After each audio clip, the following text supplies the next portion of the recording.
Aqui a gente vai resolver o seguinte problema. A gente vai pensar que o usuário vai digitar uma série de números naturais e a gente vai querer escolher entre esses números naturais o maior de todos. Eu estou dizendo números naturais e isso não é por acaso. Eu vou considerar só números positivos e eu vou usar a convenção que enquanto o usuário continuar digitando números positivos, o meu programa continua.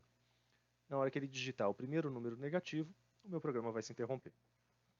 Então, é uma daquelas condições do tipo sentinela que a gente já tinha visto anteriormente. E a dificuldade aqui é que a gente não sabe, a princípio, quantos números o usuário vai digitar. Enquanto ele continuar digitando, a gente vai ver quem é o maior, quem não é.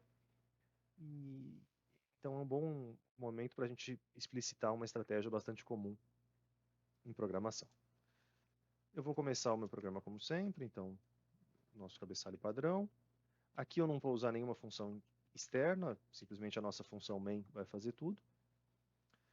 E que tipos de variáveis eu vou precisar? Vou precisar de uma variável n que vai guardar o número digitado pelo usuário. E eu vou criar também uma variável maior que vai guardar, como o próprio nome indica, o maior número entre todos. Todos digitados pelo usuário, evidentemente. A gente vai começar pedindo, então, digite um número positivo, ou -1 para parar. A gente vai ler o que o usuário digitou e guardar isso na variável n, por isso e-comercial n. E aí,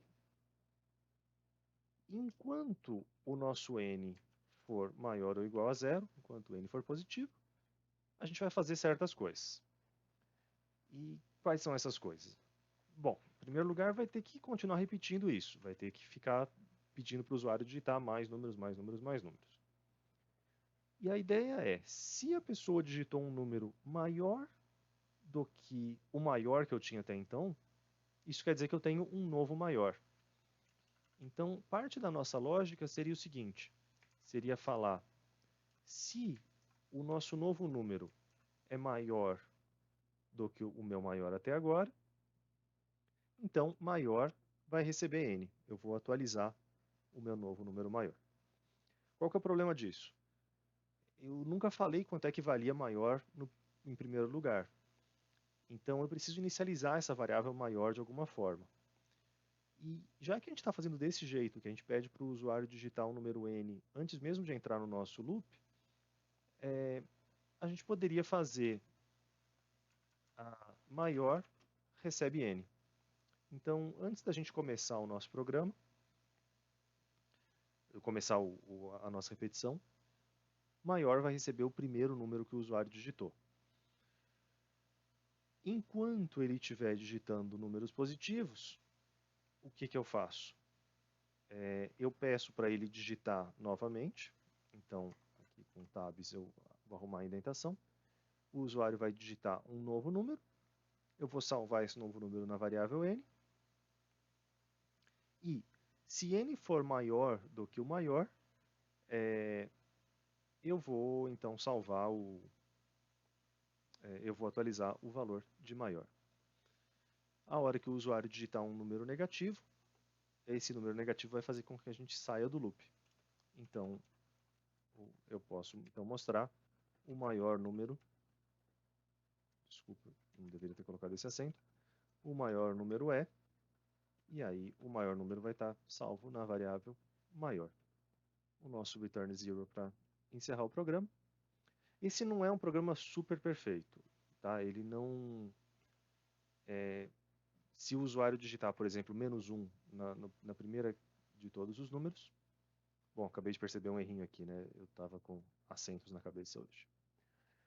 Se o usuário digitar -1 na primeira iteração, ele vai falar que o maior número é -1 e poderia ser meio estranho. A gente poderia colocar alguns ifs para filtrar, mas o que eu estou interessado simplesmente é nessa alocação e nessa lógica de se ele é maior do que o maior de todos, então eu atualizo o maior. Por isso que eu não vou cuidar muito dessa questão de colocar uns ifs para lidar com a entrada do usuário.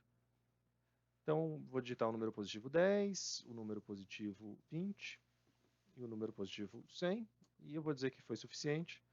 Então, eu vou parar por aqui. E aí o maior de todos foi o número 100. Aqui está errado ainda, porque eu tinha dado um copiar e colar. Mas é isso. Quando a gente quer procurar o maior de todos ou o menor de todos, uma estratégia é essa. Comparar se os novos números que estão aparecendo são maiores ou menores, respectivamente, do que aquele que a gente tinha salvo na memória como o maior de todos.